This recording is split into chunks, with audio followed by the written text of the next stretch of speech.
Hello, and welcome to my continued journey of getting sidetracked. I have seen a comment from Kolsa that this is where I should have gone for Kenneth Haight, and it's kind of obvious in hindsight, given the name of the fort. I did skim through the dialogue for sure, which is part of the issue. Though, I mean, the reason I skimmed through it was because I was like, oh, I know what I'm supposed to do here. Like, oh, I know where I need to go. It's just talk to him once and he'll be over there. But no, it was not that. Which it has been a while, so I don't feel bad forgetting, but I definitely should have actually read the dialogue properly. I did read enough to know that he said fort to the south, but I thought that meant this fort down here. So I looked there. There was no NPC icon, and I moved on. But maybe the NPC icons don't show up until you visit the area? I don't know. Yeah, if I can do this, then I'll talk to him here and actually read the dialogue properly because I really should. And then figure out what to do. It shouldn't be much more after I talk to him, and then I'll leave. I will not go back to hunting for turtles / tortoises because honestly, that just put me in a bad mood. Because it wasn't very fun. I don't even think, I'm not even going to search the rewards. I can't imagine, like, I know the rewards aren't a fun magic greatsword because I already checked all the greatswords that are approaching, sort of. In scaling greatswords, there might be other magic ones that exist, but he should be somewhere here, I think. Unless he's outside. I'm going to start inside first, but... Oh, that's a weird little hop. If he's here, I don't know where he would be specifically.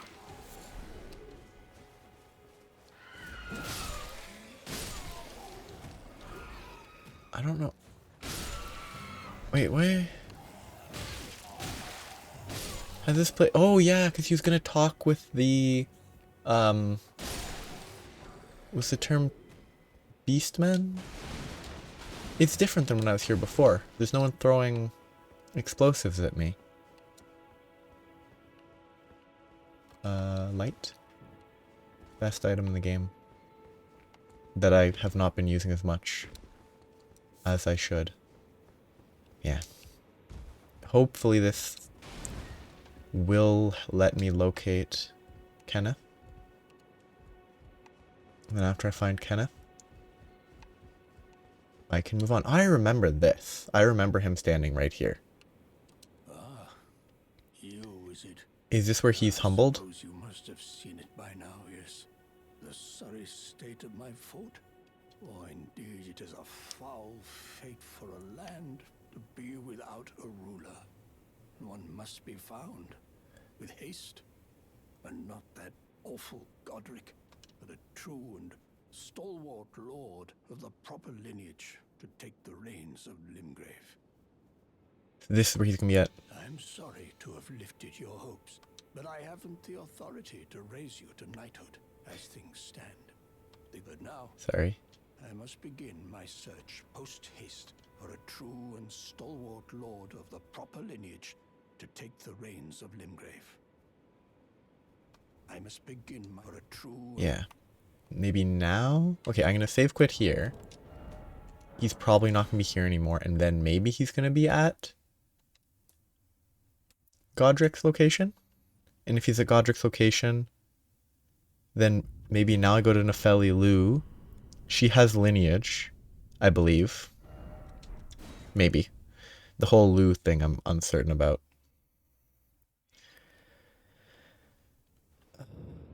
Anything more to say? Okay, nothing new to say there. Maybe now I go... Because he's obviously not just going to be there. So maybe I can talk to Nefeli Lu now? Give her the bird? He still hasn't left because I haven't gone up yet. He's dead. Do I have a thing to give to these guys? I still have this. I can't remember what this one is. The other one was the criticals restore FP. And this one is a axe. Which is strength based, so I could use it. Yeah, like I'm combat what? Oh, I can't two-hand because I can't mess with stuff. Like design-wise, I'm like, okay, I want to go with weapons that are at least a little magical. Ah, you, please. It's pathetic, I know, but... Okay, nothing changed there. I'll double check. Ah, you, please. It's pathetic. Yeah. He's not here. He could show up here if I travel here. That's possible. I'm just gonna search this soon. If he's not here or something doesn't change, I'll talk to him again. Now I can I? Still nothing. Two-hand. Kinda don't like having this equipped. Just looks kinda bad on the back. So maybe if I have to save quit multiple times for him to move, that's kind of annoying. But I'll save quit again here, see if anything changes. And then while I'm loading, I will search for the solution, because honestly, with the tip about Fort Hague, I'm not going to get more than that without something. I thought it would be time to talk to Nefeli Lou, but...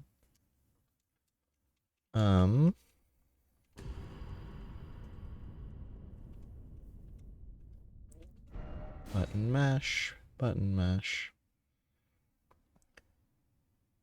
Fort Hague, move to Stormvale, clear Fort Hague, talk to him atop. Yeah, I need to give Nefeli Lou...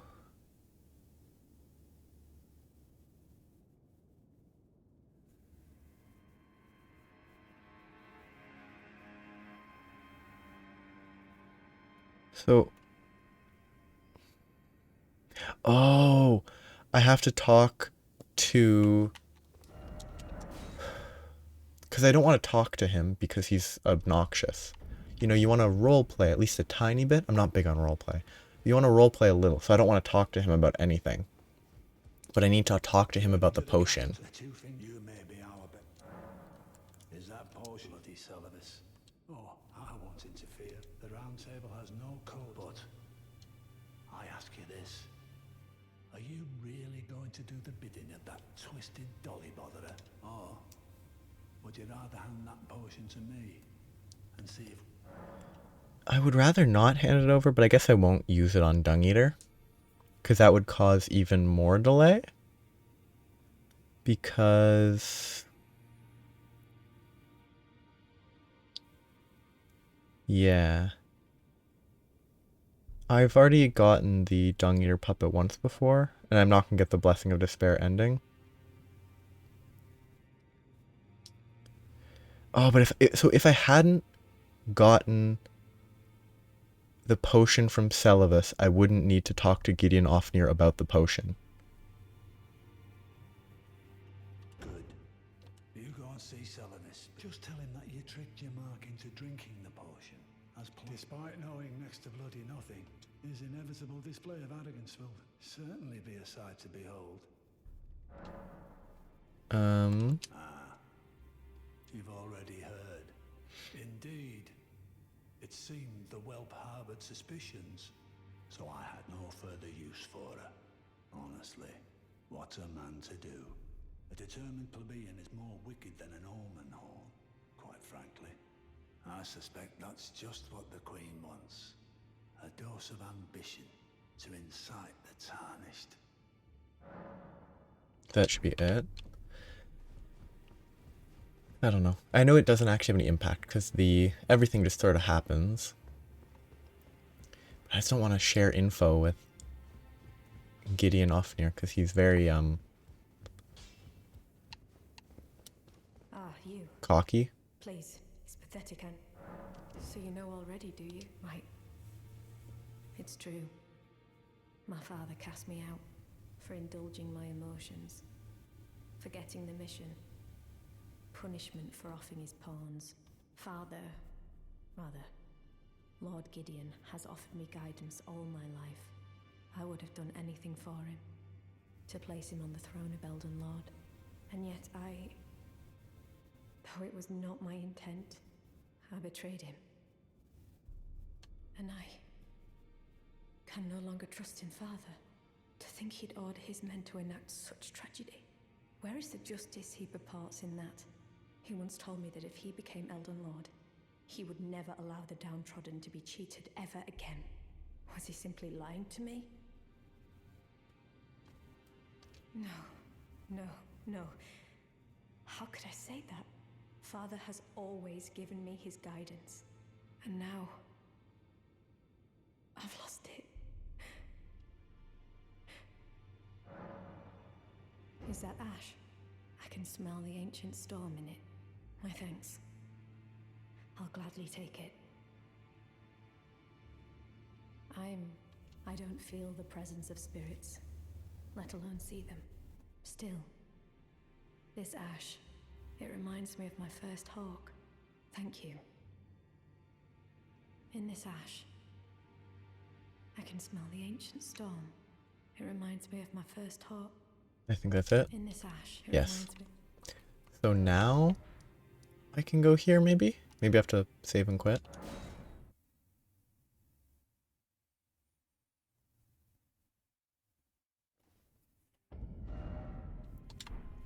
Okay, let's try this. I'll double check again.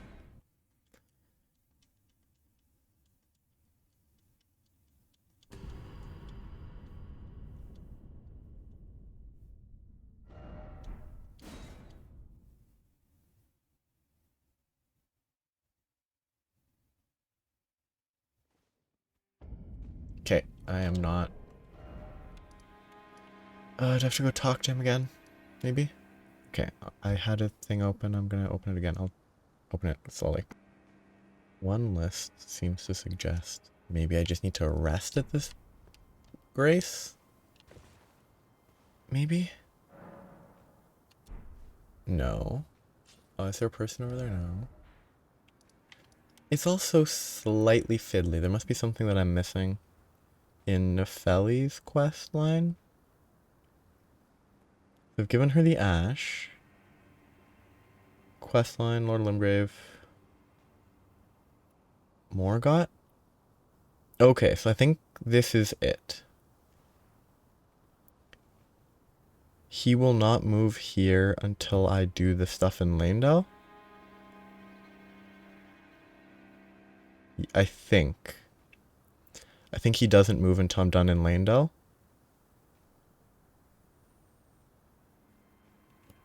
Yeah, so I have to do Landau stuff.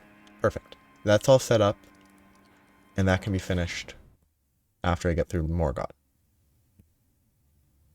I won't have to think. There's something I remembered.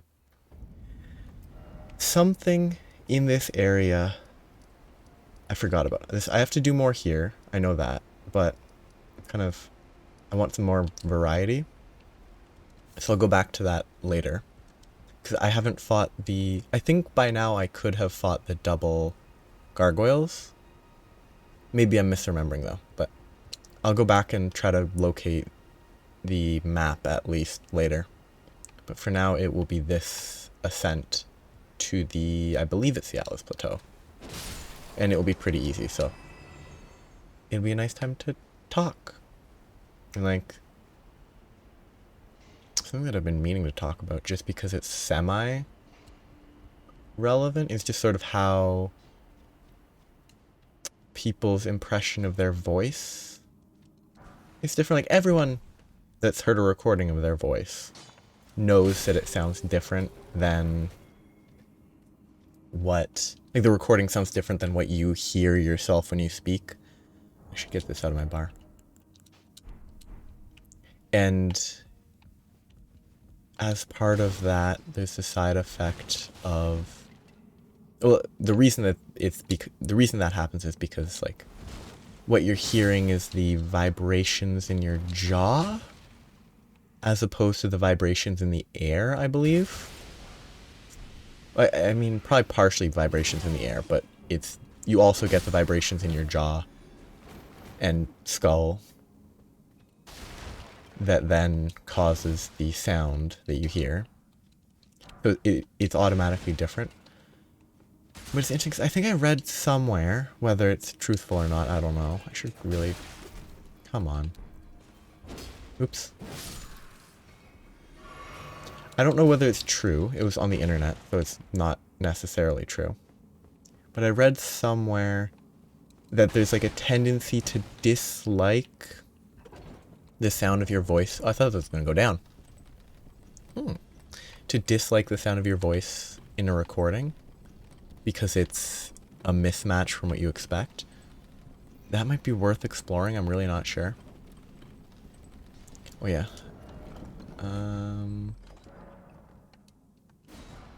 Sure. Make a bunch of those. And use one. A bit late, but... Because, like, for me... Because doing this now, I hear my voice more. I think sometime in the last, like... I don't know, some point in the last 5 years, my opinion on hearing my own voice has changed. I used to really dislike, from a personal perspective, like it's a specific, I don't know if my voice has changed. I don't think it has. But there's a specific voice type that I was not a fan of. I'm still not a fan of it. It's all subjective, meaningless. I just don't like the sound. And my voice, from recordings, my voice was that type of voice. I wonder if the reason I disliked that type of voice is because that's what my voice sounded like in recording. I don't know. It's a complicated... Like, it's contingent on if that's even true. But it's interesting how...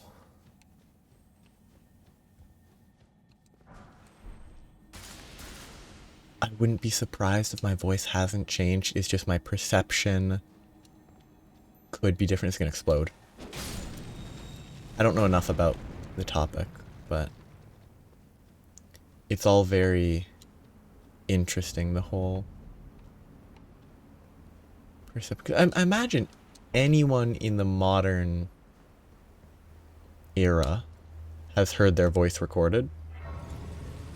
Whether that be because they're bored, they record their voice on a phone, on a older recording device, whatever, and then played it back because they're curious. Or they have to do something for school, where they have to record their voice, I should send this down, and then play it in front of everyone, and then you hate seeing that because you hate seeing your own... a lot of people don't like seeing their own work in that sort of context. I wonder what made that guy fall. Ah, that's what made them fall for sure.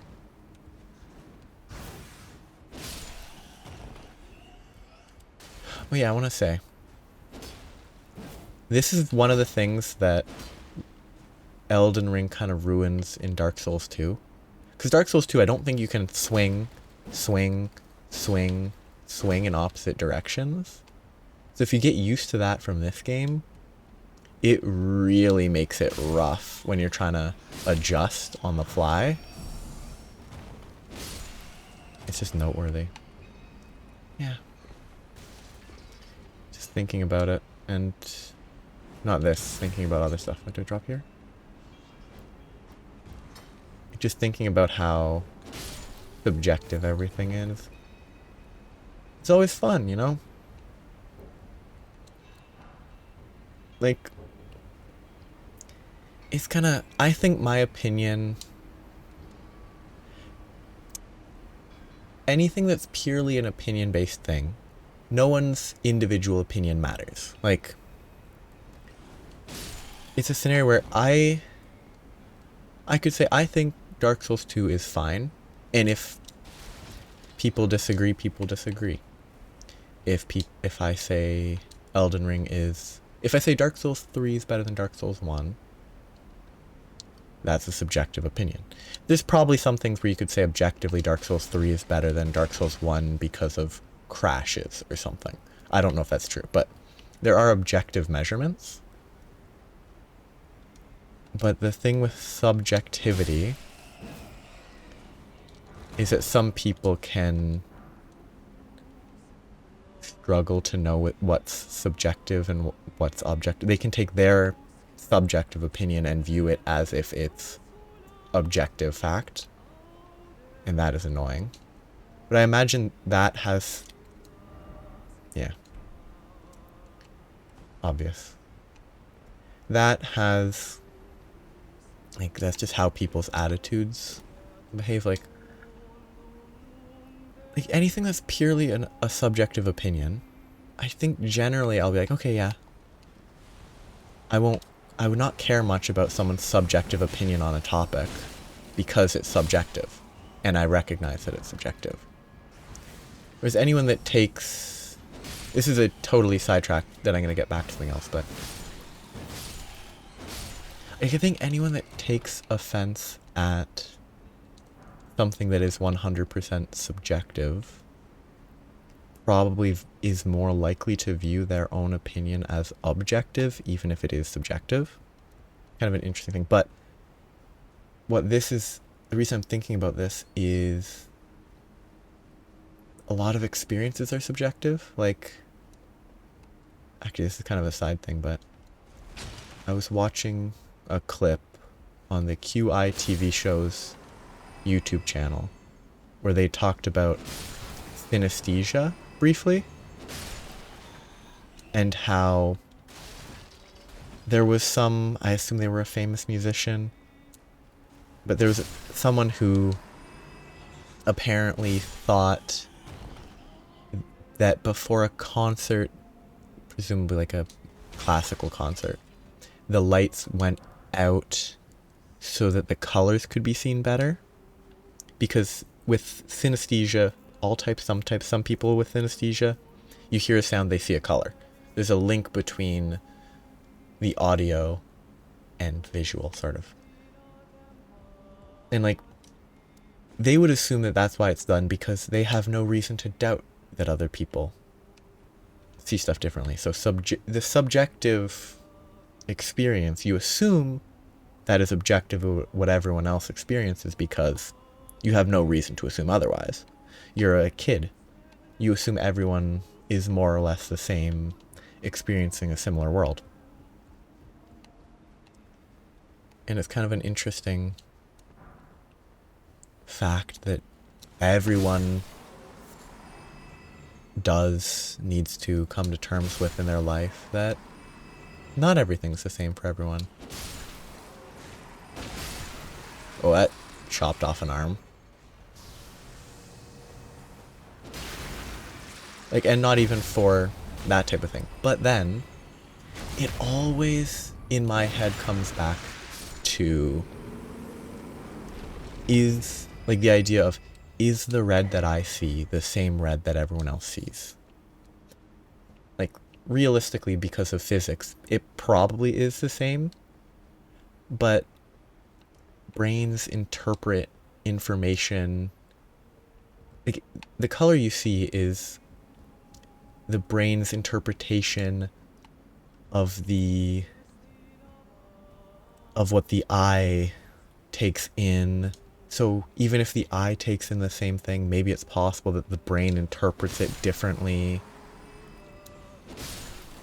And it's a fun, I don't know, fact that I don't think you can objectively guarantee that everyone experiences color, ignoring colorblind, because people who are colorblind do experience it differently.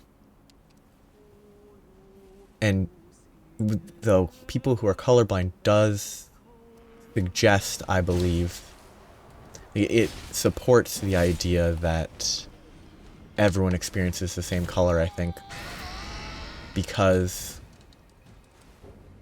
people share like a consistent colorblind trait. Like the way they interpret... Ooh, that was weird. The way that they interpret colors differently is consistent between some groups of, you know, some red, green. I don't actually know the types of colorblind because I am not... That's Elden Ring for you. I don't know the types of colorblind because I'm not colorblind. But there's a lot of different types. There's some that are more common than others. But that being consistent between different people, like... And it being consistent suggests that it is indeed... I believe that it would mean that most people are experiencing color the same. But it's still just fun to think about the fact that everything you see, you can never truly know if it's the same as someone else sees, because like color is defined by that's red. What you see right there is red. You can't describe it. You can't really describe it any other way.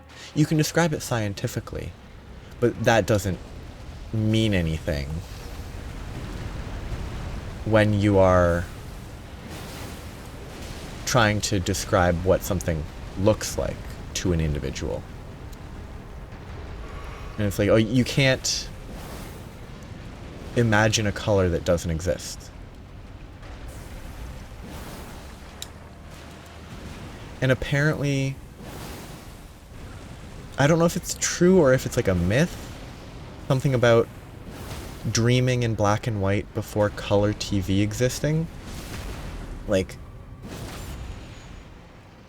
because of imagination and the impact of all that. Oh, that's where he stands up and turns his blade into a fire blade. But I don't need to worry about this. I missed. One more beam. It didn't hit. That's actually one of the funnest attacks. That's one of the most fun attacks because it just looks goofy. I used that sword on my first playthrough for a while. That was fun. No, I definitely couldn't have used that on my first playthrough though. It's a Faith. Second playthrough. It was a fun weapon. Can I use a special? It's not called... Excuse me. It's not called a special, but... Yeah. Oh, interesting. I can use it, but it doesn't activate. Because it does a pool of magma. It doesn't do the magma, but it still activates the jump. That's kind of cool. Anyway. I was talking about subjectivity. And how everything is defined...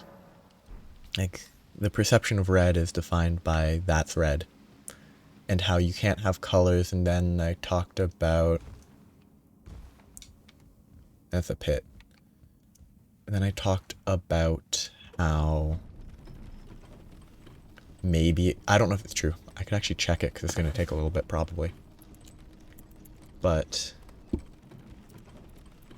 Dreaming in black and white. Which... I do kind of want to fact check that.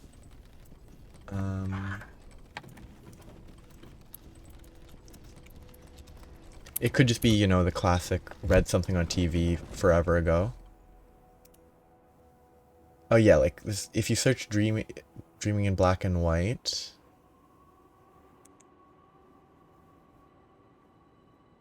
It's a New York Times thing. New York Times, December 2008. Ooh, I think New Scientist is reasonably trustworthy. 17th of October 2008. Studies from 1915 through 1950 suggested that the vast majority of dreams are in black and white. But the tides turned in the 60s, and later results suggested that up to 83% of dreams contain some color.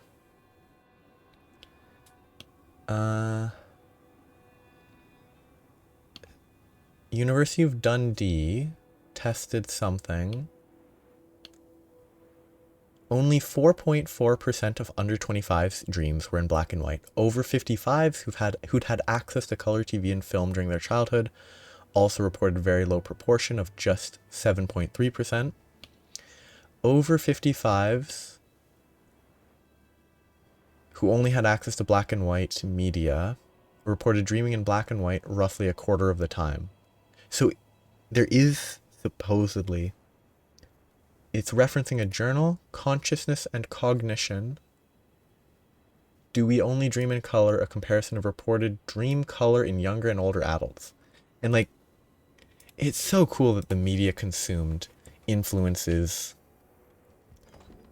like the color of your dreams potentially. Of course, that was in 2008. Maybe data has been, maybe it's been re-researched and it was proven false because if there's only been one study, that's not definitive proof. You need like appropriate reviews and stuff to be like super confident, but it's still such an interesting idea of the impact. Oh, Melina wants to talk. But yeah, the impact of everyday, day-to-day life. And there's something about like, I'm thinking about picturing people when reading. I'll talk about that after this though. The Erd tree is close. Only it takes me back. I was born at the foot of the Erd tree. I didn't mean to skip that dialogue. Mother gave me my purpose, though now everything is lost to me.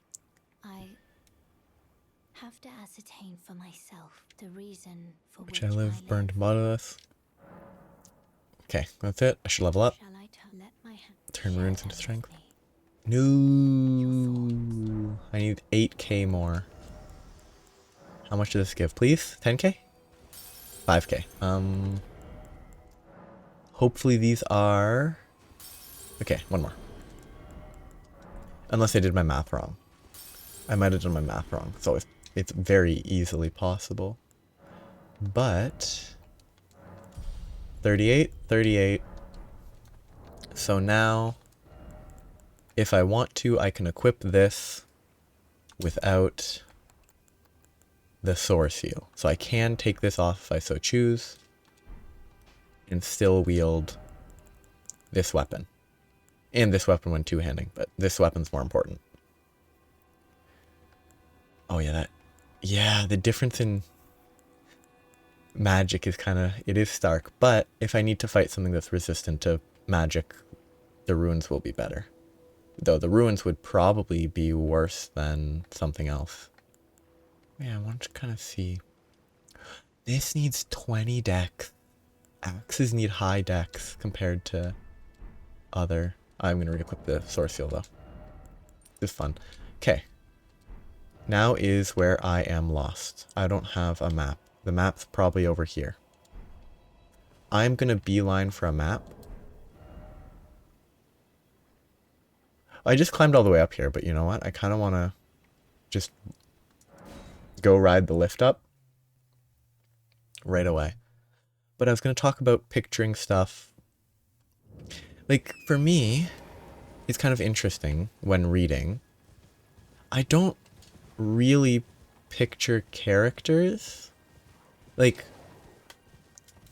a book can describe how a character's dark skin, light hair, blue eyes, 7'8".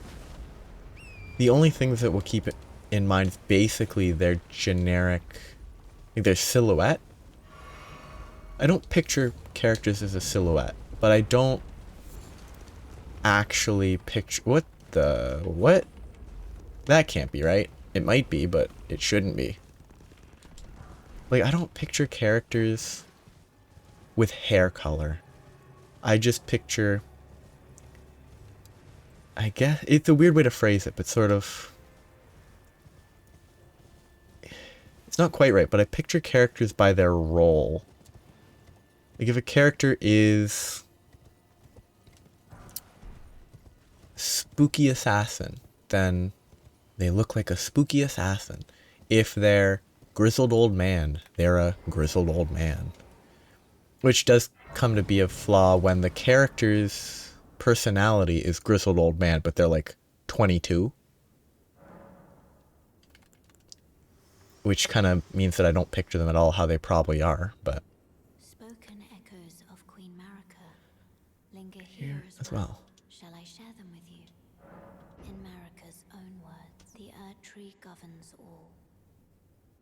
The choice is thine. Become one with the Order, or divest thyself of it, to wallow at the fringes, a powerless upstart.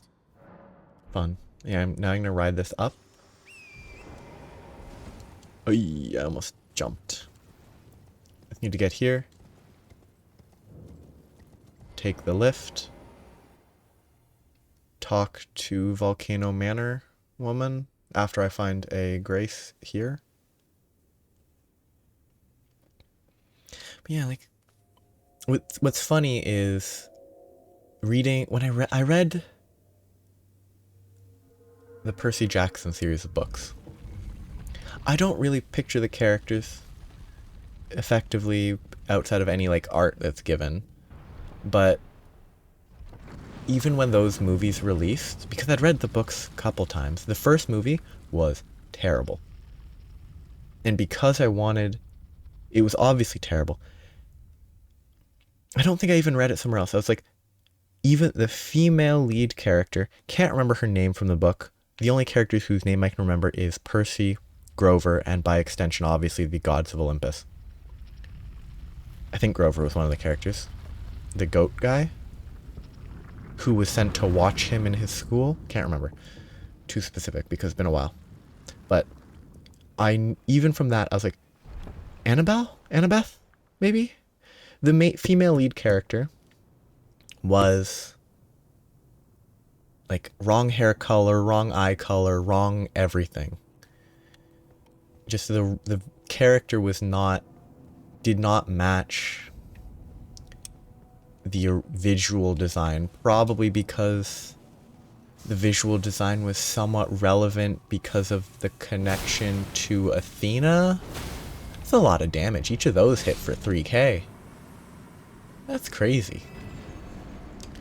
They're probably weak to cold. 'Cause even the other ones of these variants don't take that much damage most of the time. Okay, that didn't do anything. I mean, that's gonna kill him anyway, because they just kind of explode.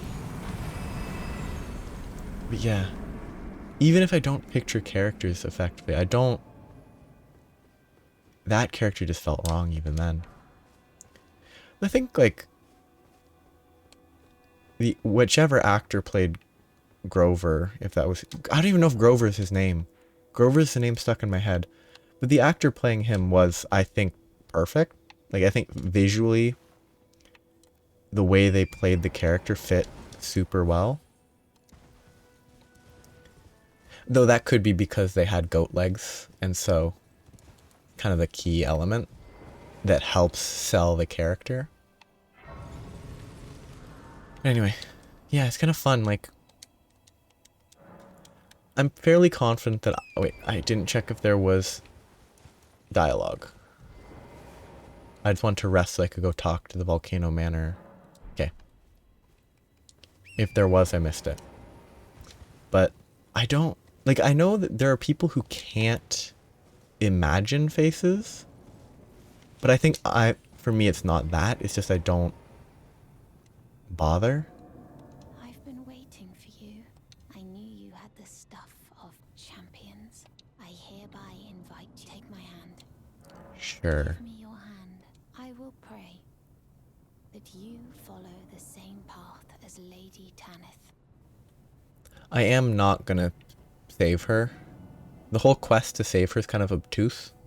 I much prefer the stealthy sneak around the manor path to the, like, overly involved, fight a bunch of tarnished and all that. That one's kind of annoying. Whereas, like, sneak through a secret painting wall that is hinted at by someone talking about, like, slithering in the walls. Brave tarnished. to the Volcano Manor. I am Tanith, the proprietress of this house. Raya spoke well of you, a warrior of promise. I believe she said, perhaps you are prepared to make a commitment. Bloodhound Blade? Will you join us here at the Volcano Manor? Why accept the burden of their grace? Or be fooled by the dogmatic ramblings of the Fingers? Rise with us, against the Erd Tree. I think I can join and then not do it. Your decision is most welcome. Now you belong to the Volcano Manor family. The drawing room lies down the hall. Make yourself comfortable, but be sure to earn your keep. The thing with this is basically there's multiple quests tied into this. Like Raya has a quest line that's kind of sad and kind of hopeful, I think. I can't remember if it's hopeful or not. My memory is that it was kind of hopeful because they left feeling maybe more comfortable in their own skin, literally, because of they're a snake. But I don't know. And they left realizing that Tanith wasn't a great person or something. Can't remember. It didn't feel like a sad ending, but also she might have died, which would have been a sad ending. Not the ideal ending, but like she's right there. Yeah, he's looking for his servant. Who are you? And what in heaven's name are you doing here? Or maybe not. The Volcano Manor is a pit of recusants who spit at grace and hunt our own kind. I hope you understand the... Well, as long as you understood, know that the path you walk is blasphemy. Before you consider hunting any of your own... Yeah, like I'm not gonna hunt any of the people. I'm just gonna take these. I'm not even gonna read that. I can talk to her once. Hello again. As a scout. Please see you again here. Lady Tanith's guide. Yeah. There might be an ending to this. There might be an end that this unlocks, but I still have to do the... I still haven't done the basic ending. Or the,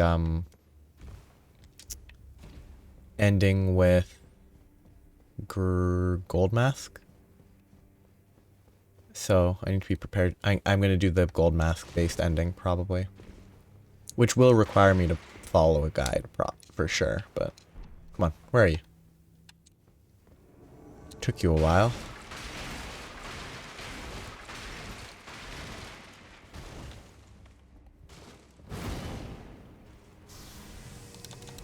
That was...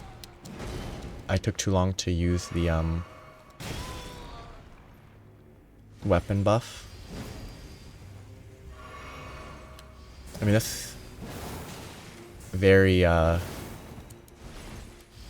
good decision making. Ooh, that was a good roll. Ooh, good roll. Roll it. Oh, I'm out of stamina. That was bad. I could have hit her again. Or them.